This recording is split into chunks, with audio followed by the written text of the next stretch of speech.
This episode of Film Riot's brought to you by B&H Photo. In the beginning, Adam bites the apple.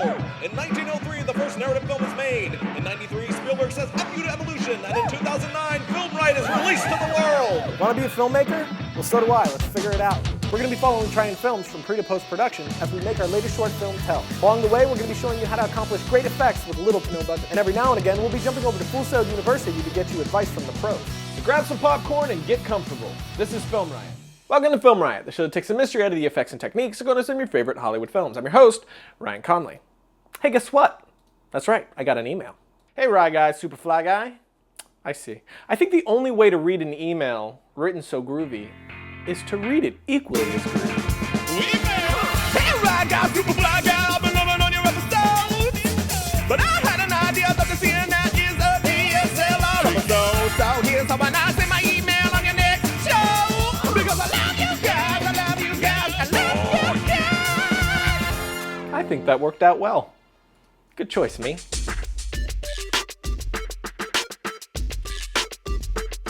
So as I told you last week, the opening sketch that we showed you was shot with all DSLR cameras. Every time we cut out of movie mode and cut back in, we were with a new DSLR camera. The reason I did this is so they would all be under the same scene in the same lighting conditions, which would make it much easier to compare to each other. Let's not blow this out of proportion. First up, the Canon 5D. This camera impressed the frick out of me since the moment I turned it on. The image quality to the 5D is excellent, which really isn't a surprise since it boasts a 21.1 megapixel full-frame CMOS sensor. You're dumb. Why are you talking? Get out of here. Now I shot using 30 frames per second because at the time 30 frames per second was all that was available. But now with the new firmware upgrade, you can shoot with proper 24 frames per second, which is actually 23.97. We just traveled in time. One of my favorite things about this camera is its ability to shoot in really low light and still look amazing, which is a huge plus for us indie filmmakers because half the time we don't have enough light to work a scene anyway. At one point, I was shooting at 2500 ISO and only saw a little bit of grain, which is pretty freaking great. That's true. What I just said there. Making sure you have the perfect focus and exposure is made simple thanks to the 3-inch LCD. This thing is big, clear, and beautiful. I found the LCD to be very accurate. What I shot looked the same on the LCD as it did when I imported it into my editor. Imagine that. Good job. Then if you add the LCD VF or the Z Finder, it's a bowl of delight with a little brown sugar. Serve it to children. Eat up, young one. If you need better monitoring capabilities, you can always get an external HDMI monitor and hook it to the camera via the HDMI port on the side. The only problem with this is once you start recording, the quality to the monitor is going to drop a little bit. Yeah. Wish I knew my line. Whatever my line was, I should have said it. Just then. But I didn't.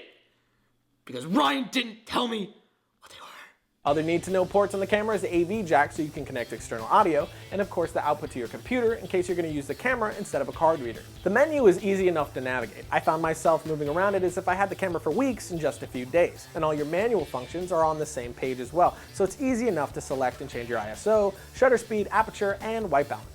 So great image quality, easy to use, all the pro DSLR features you'd expect, a fantastic LCD, and incredible low light capabilities make this $2,500 camera worth every penny. Of course, that price is without the lens. I farted. Next up is the Panasonic Lumix GH1. The GH1 is Panasonic's first endeavor into the HD DSLR world, and a pretty decent one at that. Coming in at 12.1 megapixels, the GH1 delivers some pretty decent image quality even though it doesn't have a full-frame sensor.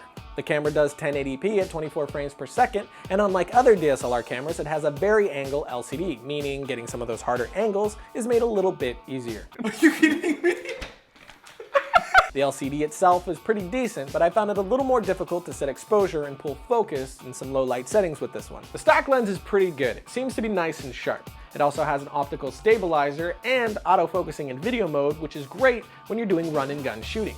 I quit, Mr. White. I quit. You hear me in there? However, the lens is very slow at f4 to f5.8, so if you want to get into some really low light shooting, you're going to need some additional lenses. The microphone has its placement on top of the camera, seems to be a bit better than the 5D, and has 3 levels of wind filter, but you're still going to want to utilize the mic in port for better audio quality.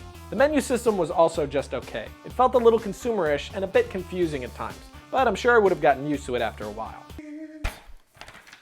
The body of the camera was one of my favorite parts. It's easy to hold and more lightweight than the rest. And then again, matched with the vari-angle LCD, made getting angles with this camera much easier.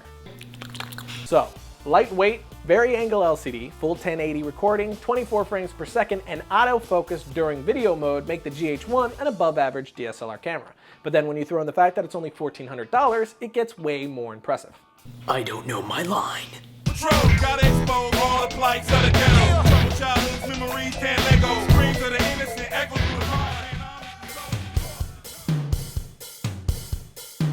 I'm extremely excited to have today's episode sponsored by my go-to source for videography and filmmaking gear, and that's B&H Photo, Video, and Pro Audio, the professional source. B&H has been serving their millions of satisfied customers since before most of us were even born, which means they have a pretty good handle on what you need. So they stock up on it so you don't have to go searching a ton of different sites to find what you're looking for.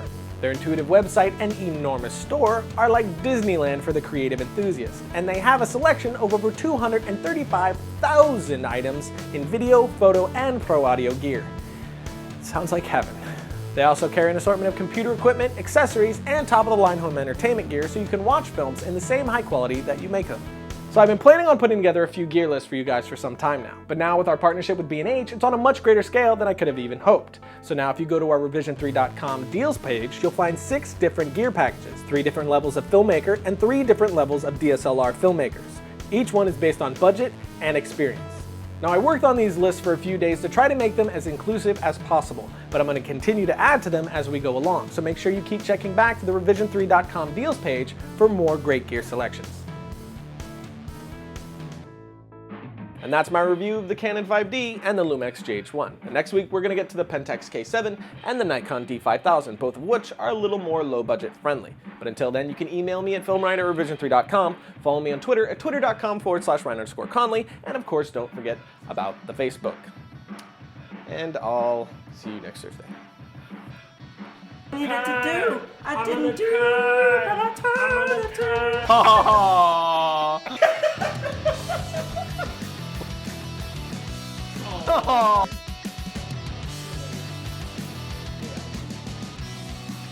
What?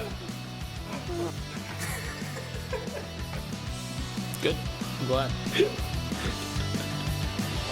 I feel like I'm like attached to a car. Right, only on film right will that happen.